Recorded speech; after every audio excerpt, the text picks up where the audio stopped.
सप्ताधिकशतमोऽध्यायः। सगर के पुत्रों की उत्पत्ति। 60,000 सगर पुत्रों का कपिल की क्रोधाग्नि से भस्म होना, असमंजस का परित्याग, अंशुमान के प्रयत्न से सगर के यज्ञ की पूर्ति, अंशुमान से दिलीप को और दिलीप से भगीरथ को राज्य की प्राप्ति। लोमश जी कहते हैं, भरत श्रेष्ठ, यह आकाशवाणी सुनकर भूपाल शिरोमणि राजा सगर ने उस पर विश्वास करके उसके कथनानुसार सब कार्य किया। एक नरेश ने एक बीज को अलग करके उन सबको घी से भरे हुए घड़ों में रखा। 2 फिर पुत्रों की रक्षा के लिए तत्पर हो सबके लिए पृथक पृथक धाय नियुक्त कर दी।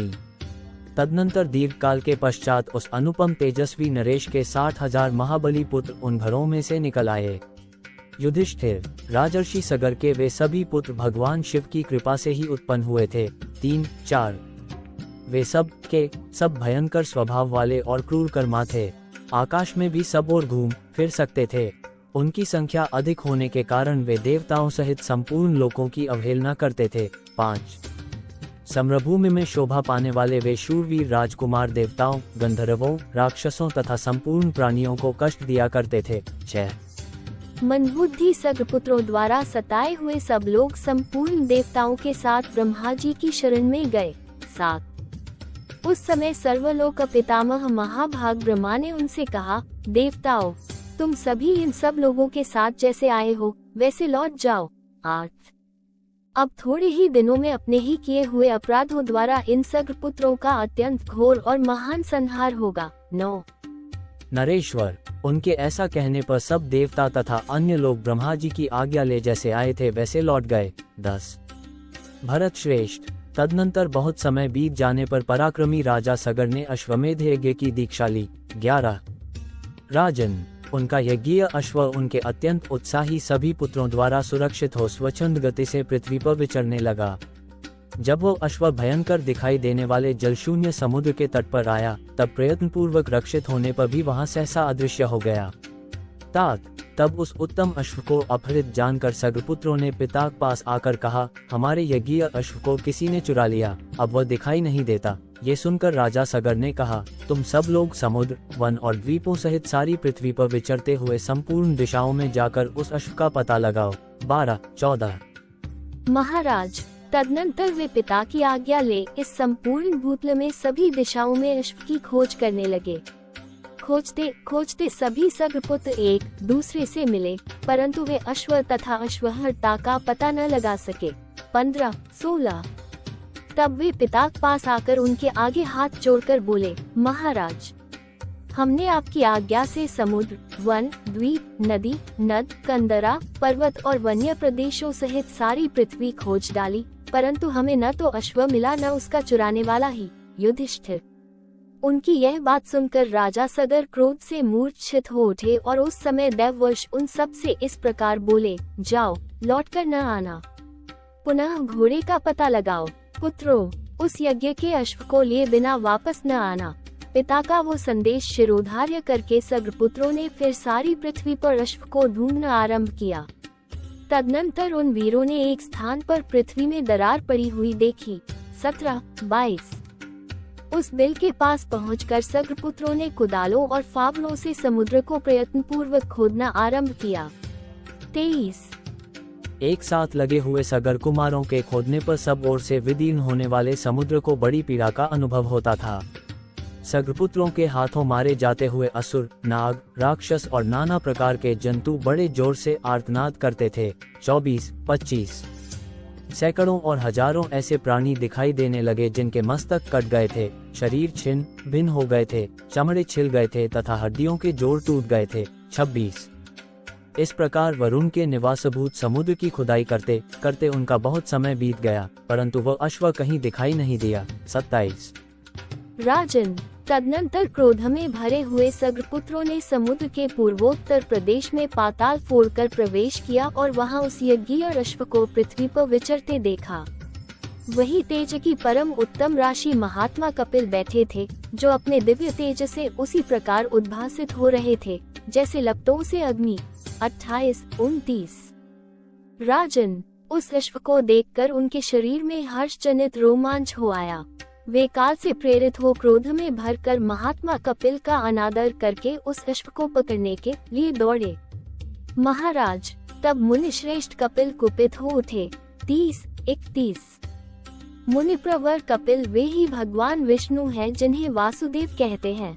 उन महातेजस्वी ने विकराल आंखें करके अपना तेज उन पर छोड़ दिया और मंदबुद्धि सग्रपुत्रों को जला दिया। 32 उन्हें भस्म हुआ देख महातपस्वी नारद जी राजा सगर के समीप आए और उनसे सब समाचार निवेदित किया। मुनि के मुख से निकले हुए इस घोर वचन को सुनकर राजा सगर 2 घड़ी तक अन्य हो महादेव जी के कथन पर विचार करते रहे। पुत्र की मृत्यु जनित वेदना से अत्यंत दुखी हो स्वयं ही अपने आप को सांत्वना दे उन्होंने अश्व को ही ढूंढने का विचार किया।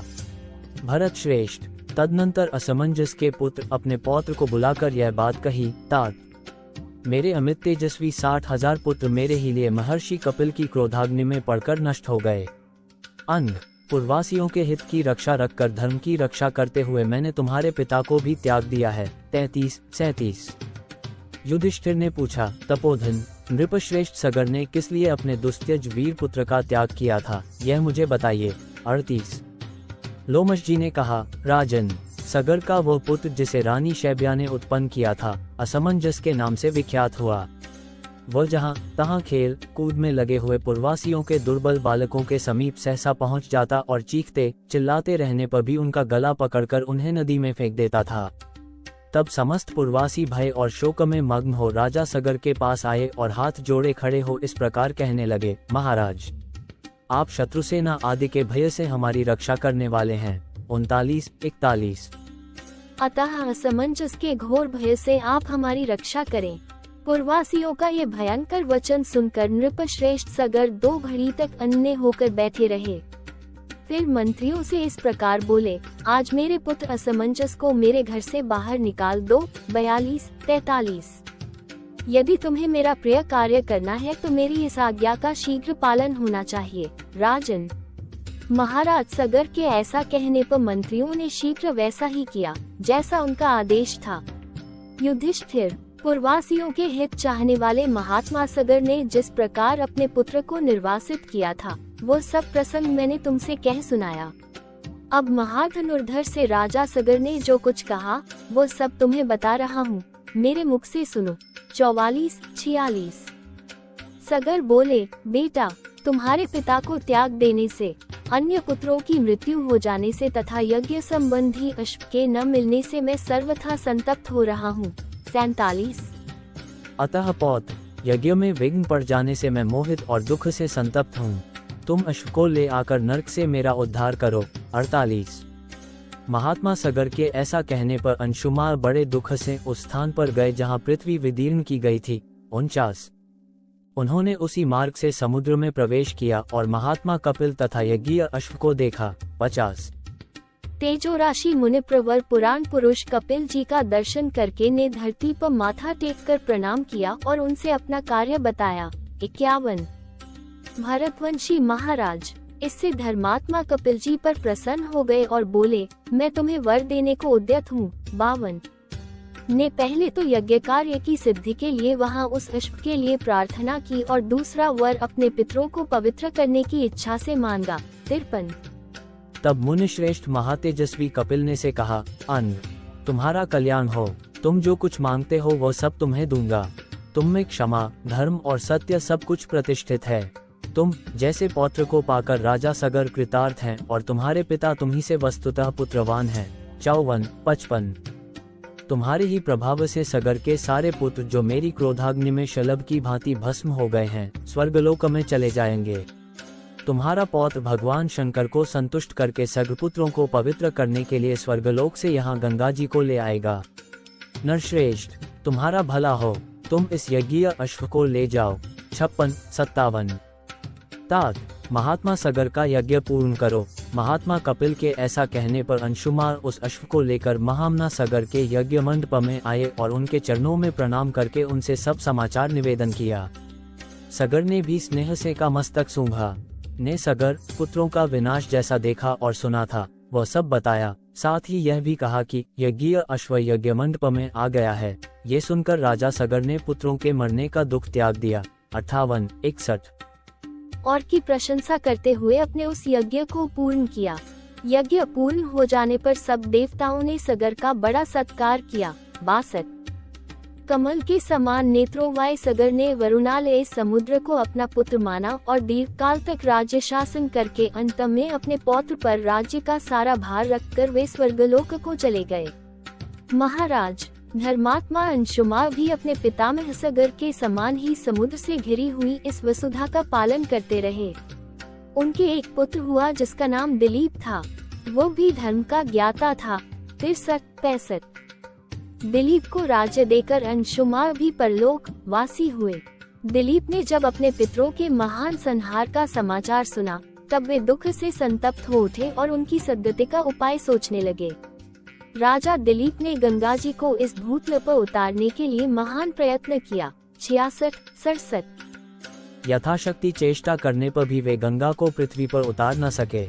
दिलीप के भागीरथ नाम से विख्यात एक पुत्र हुआ जो परम कांतिमान, धर्मपरायण, सत्यवादी और अदोषदर्शी था।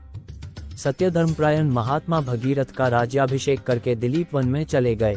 68 भरत श्रेष्ठ राजा दिलीप तपस्याजनक सिद्धि से संयुक्त हो अंतकाल आने पर वन से स्वर्गलोक को चले गए। 70 इति श्री महाभारते वन पर्वणि तीर्थयात्रापवनि लोमश तीर्थयात्रायामगस्त्य महात्म्य कथने सप्ताधिकशतमोऽध्यायः। 107 इस प्रकार श्री महाभारत वन पर्व के अंतर्गत तीर्थयात्रार्व में लोमश तीर्थयात्रा के प्रसंग में अगस्त्य महात्म्य वर्णन विषयक 107वां अध्याय पूरा हुआ। 107